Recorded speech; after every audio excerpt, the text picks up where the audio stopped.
Kisah Istana Atap Langit. Istana Atap Langit diproduksi oleh Harafana Record.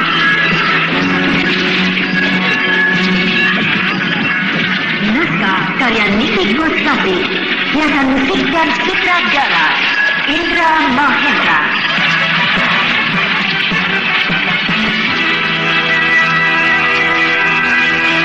Hei, siapa kau? Apa yang kau berbuat dengan yak milikku? Hah? Aku sudah dikurung. Belasan orang berdiri di sekelilingku. Semuanya membawa pedang. Hah? Siapa mereka? Dan mau apa? Tangkap! Tangkap! Tunggu! Pasti mereka kaum pengembara. Sebab pakaian mereka kulit yak yang sangat sederhana. Dan pedang mereka besar dan kasar, mirip sebuah parang. Kau pencuri! Pencuri! Bukan! Aku bukan pencuri! Percayalah saudara-saudara, aku bukan pencuri! Takut!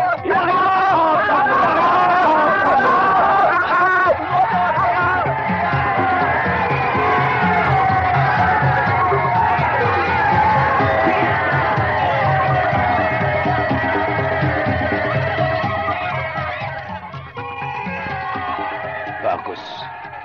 Bentar tidak melakukan perlawanan. Itu artinya dia sangat bijaksana.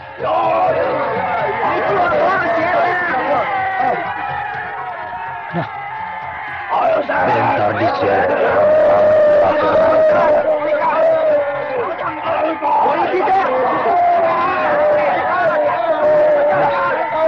Bentar diikat pada sebuah tiang kayu di tengah-tengah jalan.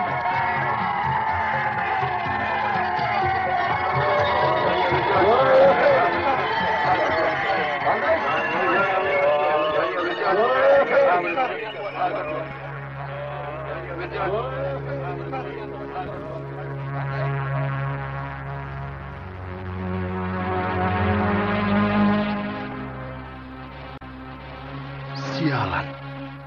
Aku disangka pencuri. Diseret rame-rame. Lalu diikat pada tiang kayu di tengah tegalan seperti ini.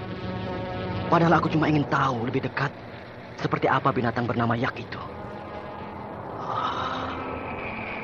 Matahari sinarnya terik sekali, menyengat kulit. Tapi anehnya, hawa udara terasa dingin. Jadinya aku merasa tidak karuan. Panas, tapi dingin. Aneh sekali iklim di Tibet ini. Paman Biksu Kampala kemana? Sialan. Dia sengaja membiarkan aku ditangkap oleh para gembala itu. Pasti sekarang dia sedang tertawa-tawa, menertawakan aku dari tempat jauh. Sialan juga orang tua itu.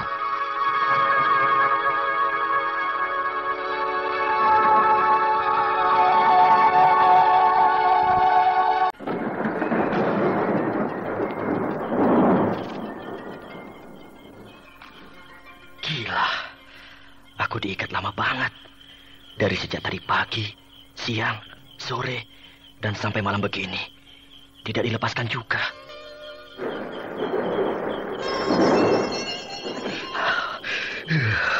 Kalau malam hari, ternyata udara dingin sekali.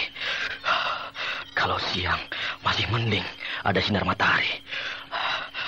Aku harus melawannya dengan ilmu bara, supaya aku tidak menggigil kedinginan.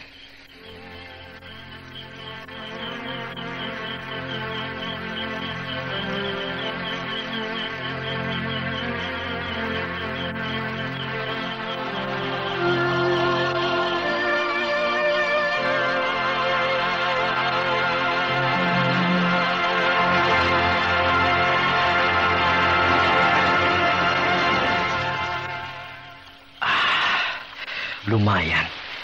Setelah aku mengerahkan ilmu bara, badanku agak hangat. Malah jadi mengantuk. Lebih baik aku tidur. Masa bodoh. Tidur dalam keadaan berdiri, tangan dan kaki diikat.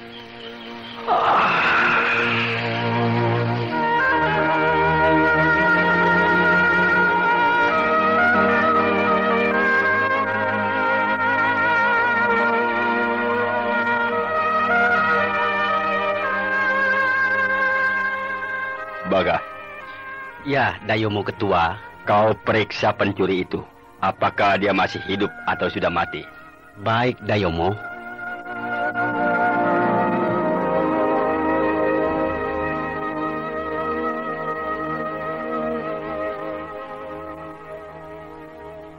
Gila.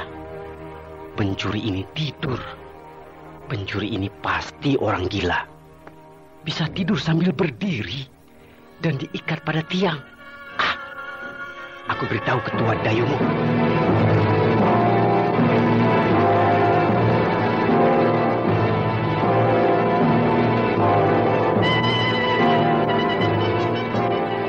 Bagaimana, Baka? Kenapa kau panik, ha? Kita menangkap orang gila, Dayomo. Apa? Menangkap orang gila? Ya, pencuri hewan ternak yang kita tangkap itu ternyata dia orang gila. Apakah dia melakukan perbuatan gila? Dia tidur. Tidur? Ya. Baka. Orang tidur kau sebut orang gila. Barangkali kau sendiri yang sudah gila. Saya tidak gila, Dayomo. Kenapa kau bicara tidak benar, ha? Pencuri itu kita tangkap dan kita ikat tadi pagi. Sampai sekarang, waktu malam, tidak kita lepaskan sedikit jua. Seharusnya dia lemas atau menggigil kedinginan. Ya, kita sudah 3 kali menangkap pencuri hewan ternak. Baru diikat setengah hari saja, sudah berteriak-teriak minta ampun. Karena haus. Minta minum, kemudian kelaparan, minta makan. Ya, itulah. Tapi pencuri yang ini tidak apa-apa, bukan? Iya. Dia tidak berteriak-teriak minta minum atau minta makan. Lalu meratap-ratap menangisi dan minta dilepaskan. Minta ampun berkali-kali. Tapi benar juga. Pencuri yang ini tidak kedengaran apa-apa. Tapi mungkin dia sudah mati. Tidak. Dia tidak mati. Dia tidur. Napasnya keras. Mendengkur. Gila juga dia. Bisa tidur sambil berdiri. Dan diikat pada tiang kayu di tengah tegalan. Itulah. Sejak tadi saya katakan gila. Bukan saya yang gila. Tapi pencuri itu. Sudah. Ayo, kita lihat sama-sama. Ya, baik.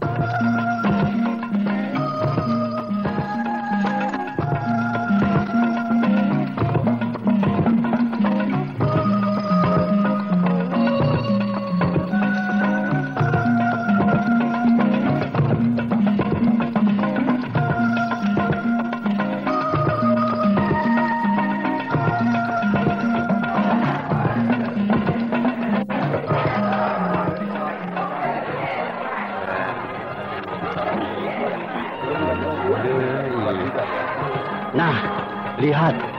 Dia tidak mati, bukan? Iya ya. Dengar. Napasnya keras banget. Tidur pula sampai mendengkur. Benar-benar tidak waras. Kita sial menangkap orang gila. Lepaskan saja, Dayomo. Buat apa menangkap orang gila? Jangan.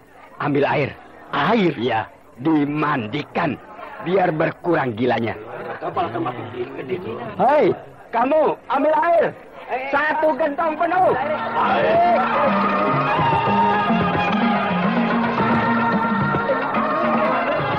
Ini airnya. Bawa sini. Hei, pencuri gila. Ayo mandi.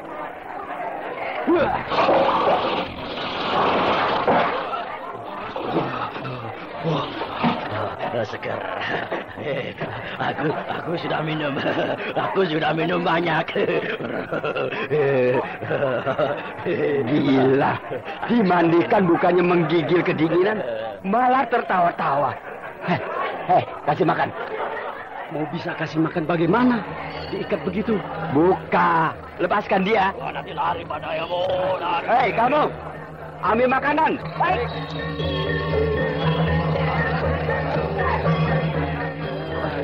Oh, ini makanan.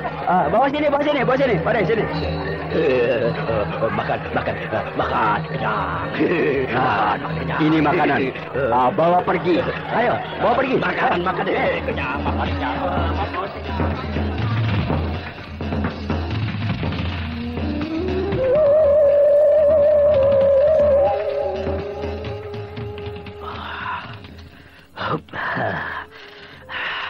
sebuah pengalaman yang paling sinting seumur hidup.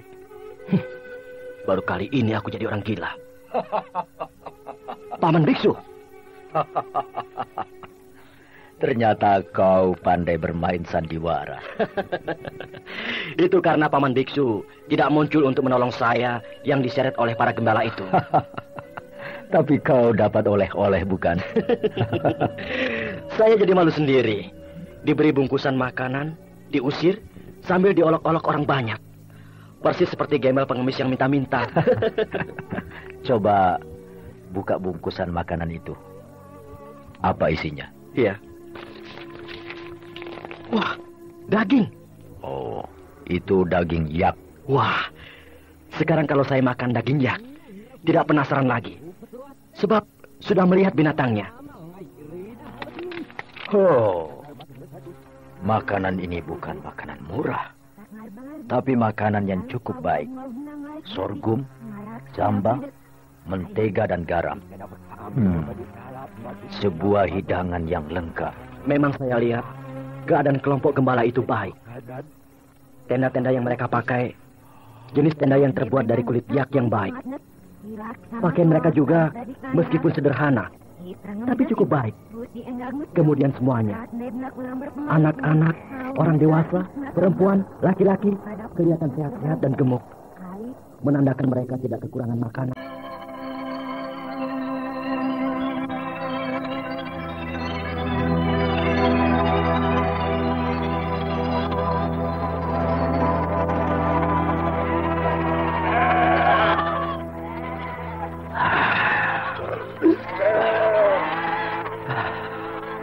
Hari sudah terang. Gila. Aku tidur cuma di atas batu. Tapi bisa lelap. Sampai bangun kesiangan. Kelompok gembala di sana itu juga rupanya sudah akan mulai kegiatan. Hewan-hewan milik mereka, kambing, keledai, dan yak, digiring dan dikumpulkan banyak sekali. Suaranya ramai dan riuh. Kalau melihat begitu, kehidupan para gembala itu sangat menyenangkan. Yang laki-laki sibuk mengurus hewan-hewan. Sedangkan yang perempuan dan anak-anak sibuk pula membereskan tenda-tenda bekas mereka tidur tadi malam. Akan pergi kemanakah mereka itu, Paman? Sekarang musim panas, jadi mereka akan bergerak ke utara, mengembara, mencari tempat penggembalaan yang baik, yang bisa membuat hewan-hewan milik mereka berkembang biak dengan subur. Iya. Loh, kita mau mandi di mana? Saya tidak melihat sungai di sekitar sini. Kalau di Jawa Dwipa, bila sedang mengembara dan kemalaman di tengah perjalanan, selalu mencari sungai. Lalu bermalam di dekat sungai itu.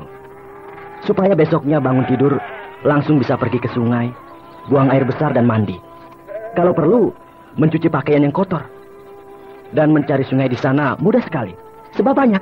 Tapi di sini, sudah 10 hari kita menempuh perjalanan. Sekalipun saya tidak menjumpai sungai. Di bagian wilayah tengah ini, memang tidak ada sungai. Kalaupun ada, hanyalah parit-parit kecil. Tapi di wilayah bagian selatan banyak. Sungainya besar-besar dan airnya bersih. Lalu sekarang ini, kita mau mandi di mana? Apa harus menggali tanah, mencari sumber air?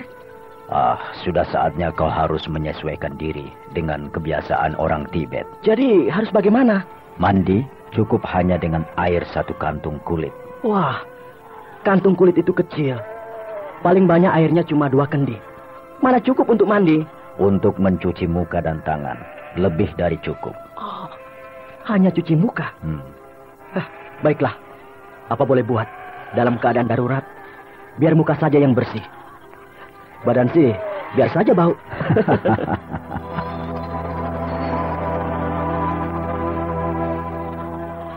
Kita punya persediaan air putih. Hanya 2 kantung kulit itu. Lalu kalau kita pakai untuk mencuci muka dan mencuci tangan, kita akan kehabisan air minum di perjalanan. Di dalam menempuh perjalanan yang jauh, jangan minum air putih. Tapi minumlah ini. Teh dicampur dengan garam dan mentega. Tahan lama, tidak mudah haus. Dan menambah kekuatan pada tubuh kita. Selain itu, tidak mudah kena sakit. kena iklim dan udara yang ganas. Di negerimu Jawa Dwipa, memang paling baik minum air putih. Ya, paling baik kalau minum air putih. Karena cocok dengan iklimnya yang hanya mengenal 2 musim, yaitu musim kemarau dan musim hujan. Tapi di negeri Tibet ini, musimnya banyak. Ada musim panas, musim dingin, musim salju, musim semi, dan sebagainya. Jadi minuman yang seperti inilah yang paling cocok dengan iklim Tibet, yaitu teh, dicampur garam dan mentega. Baiklah, Paman. Saya akan berusaha menyesuaikan diri dengan iklim negeri Tibet ini. Bagus. Mari, Paman. Saya sudah siap untuk melanjutkan perjalanan menuju ke Lhasa. Ya, dan kelompok gembala itu pun sudah siap untuk berangkat melakukan pengembaraan.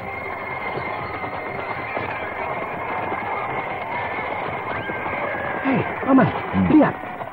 Dari arah timur muncul orang-orang berkuda banyak sekali. Ya.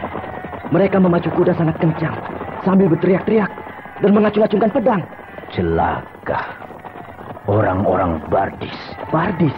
Ya, suku bangsa liar yang mendiami wilayah timur. Mereka sering merampok gembala. Sekarang juga pasti mereka mau merampok kelompok gembala itu.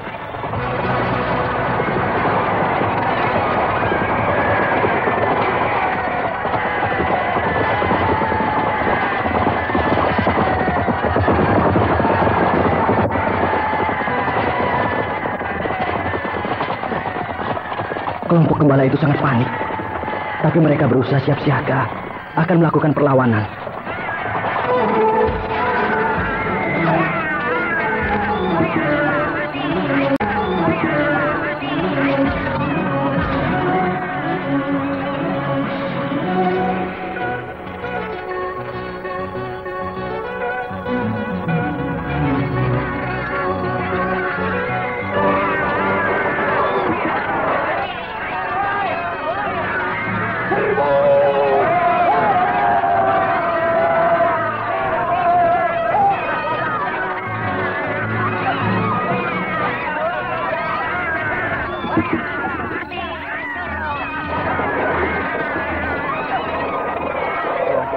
Melawan sekuat daya.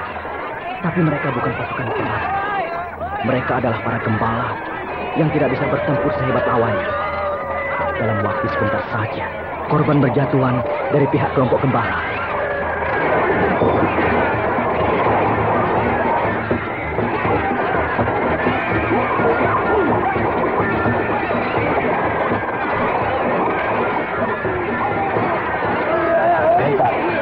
Kau bantu para gembala itu. Aku akan menyelamatkan anak-anak kecil dan perempuan, keluarga para gembala itu. Baik, Paman.